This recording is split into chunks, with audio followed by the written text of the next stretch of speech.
एक सेकंड, बीरेन जी आ गए, मैं उनका कुछ स्टेटमेंट ले लूं। और कृपया इसको 1 to 1 झगड़े का प्लेटफॉर्म मत बनाएं। हम किसानों के मुद्दे पे आईपी सिंह जी बात कर रहे हैं, कृपया आप भी संयम बरतें। IP Singh ji thank you. Biren ji आप बताइए, 100 दिन हो गए हैं, आंदोलन तो खत्म हो नहीं रहा, लेकिन किसान महापंचायतें शुरू हो गई। आज से समाजवादी पार्टी ने भी ऑफिशियली अपनी किसान महापंचायत टप्पल से शुरू की, कल प्रियंका कर रही हैं, और इसके पहले अरविंद केजरीवाल कर चुके हैं, जयंत चौधरी तो डेली ही खैर उनका कार्यक्रम बनता है महापंचायत का। तो क्या अब इस किसान आंदोलन का राजनीतिक इस्तेमाल अपोजिशन कर रहा है बीजेपी के खिलाफ? देखिए, इसका राजनीतिक इस्तेमाल होना भी चाहिए, क्योंकि इस देश में चाहे जेपी का आंदोलन हुआ हो, इमरजेंसी का आंदोलन हुआ हो, चाहे अन्ना का आंदोलन हुआ हो, कोई ऐसा आंदोलन नहीं जिसमें राजनीतिक लोग शामिल ना रहे हों। लेकिन बीजेपी को तब इसलिए मजा आता था कि उस समय बीजेपी विपक्ष में हुआ करती थी। आज उसको किसान आंदोलन से तकलीफ होती है। आज समाजवादी पार्टी ने जो पंचायत शुरू की है किसानों की, अखिलेश यादव को इस पंचायत में और पहले कूद पड़ना चाहिए था, क्योंकि ये वही बीजेपी है जो कहती है विपक्ष में दम नहीं बचा है। इस प्रदेश के लोग पेट्रोल चाहे जितना महंगा हो जाए, डीजल महंगाई चाहे जितनी बढ़ जाए, गैस के दाम, क्राइम चाहे जितना बढ़ जाए, कहते हैं विपक्ष तो घर में बैठा है, निकल नहीं रहा है। और जब निकल आवा तो कह रहे हैं फसल काटने निकला है। अरे भाई, मैंने सवाल पूछा था, आप मुझ पे ही गुस्सा हो गए। अखिलेश यादव आज उत्तर प्रदेश में विपक्ष के सबसे लोकप्रिय नेता हैं, बड़े नेता हैं, कौन नहीं जानता है। और अगर बीजेपी की टक्कर होगी तो अखिलेश यादव से ही होगी, वो बीजेपी भी जानती है। लेकिन बीजेपी के सामने कुछ और भी परेशानियां हैं, जैसे आम आदमी पार्टी, राष्ट्रीय लोकदल, ये जो झाड़ू लेके केजरीवाल और संजय सिंह आए हैं, इसका भी सफाई का इनको डर है। कांग्रेस का स्कोप आपको कुछ कम दिख रहा है? नहीं, कांग्रेस का हाल तो भाई, कांग्रेस के पास कोई है ही नहीं नेता। कांग्रेस तो जैसे, क्यों, प्रियंका गांधी है ना, मायावती भी हैं अभी तो। जैसे बीजेपी के लिए ओवैसी वोट काट रहे हैं, वैसे कांग्रेस भी वोट काट के बीजेपी को ही मदद करेगी एक तरह से, क्योंकि कांग्रेस खुद कहीं जीतने की स्थिति में तो है नहीं। तो ये कांग्रेस से ही ये जाइए, ये तो जो है किनारे करेंगे। एक सेकंड रुक जाओ भाई, उमा शंकर क्या प्रॉब्लम है? जो जनता देखो, आज पहली बार मनोज मिश्रा जी वीरेंद्र सिंह से सहमत हैं। बोलिए भाई, वीरेंद्र जी कंटिन्यू। पहली बार सहमत है इनसे। हाँ, वीरेंद्र जी कंटिन्यू। भाई कांग्रेस भी उत्तर प्रदेश में कुछ है नहीं।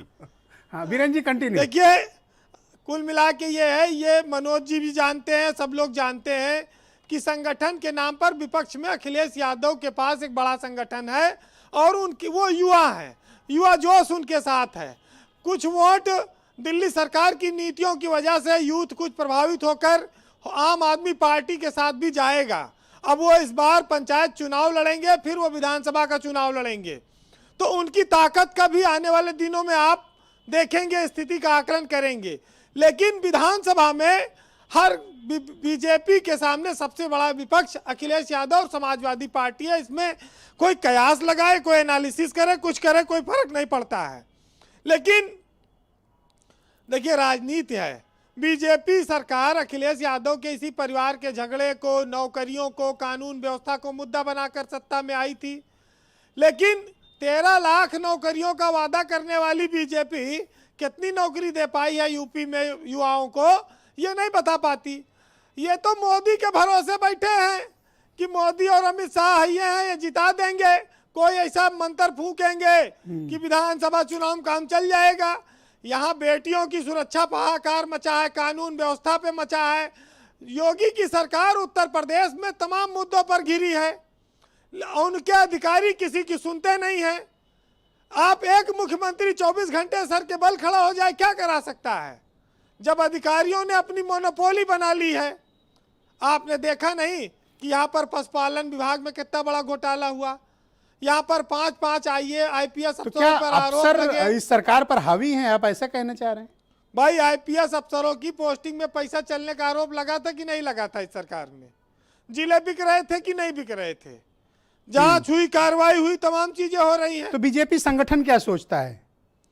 देखिए, बीजेपी का संगठन तो गांव-गांव की हालत जान रहा है, लेकिन उसकी थानेदार दरोगा सिपाही जब कोई सुने तब ना।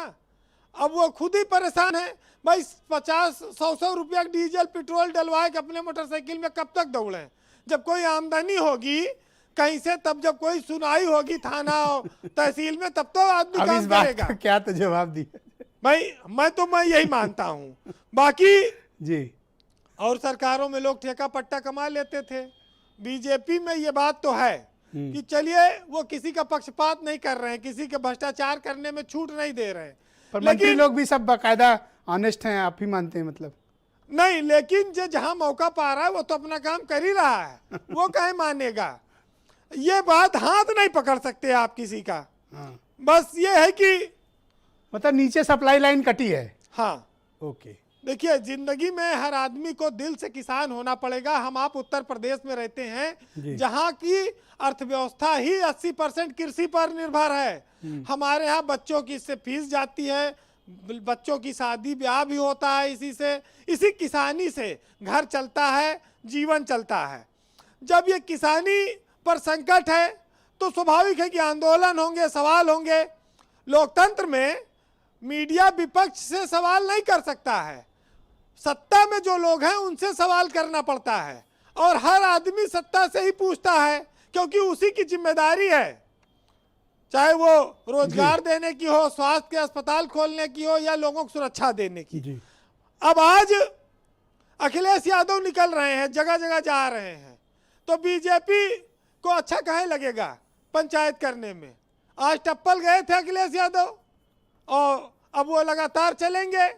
तो अब तो चुनावी साल है ना, अब उसमें विपक्षी दल हमला करेंगे, बीजेपी जवाब दे। 9 महीने बचे चुनाव को बस।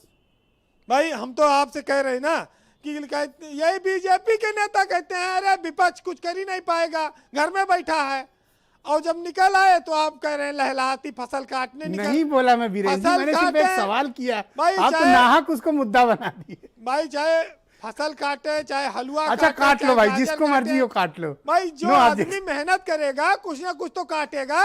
जी जी, कंक्लूड रथ यात्रा निकाल रहे हैं, पैदल चल रहे हैं। उत्तर प्रदेश में, तमाम देश में रथ यात्राएं जब बीजेपी विपक्ष में थी वो भी निकालती थी। जनता तो ऐसे जुड़ती है, संजय सिंह जाते हैं, केजरीवाल पंचायत करने आते हैं यूपी में, तो जनता को जोड़ने का जो तरीका है वो ऐसे ही चलता है। और लोकतंत्र में विपक्ष की भूमिका बड़ी महत्वपूर्ण मानी गई है उनकी। अब तो बस मायावती की पंचायत बाकी रह गई है।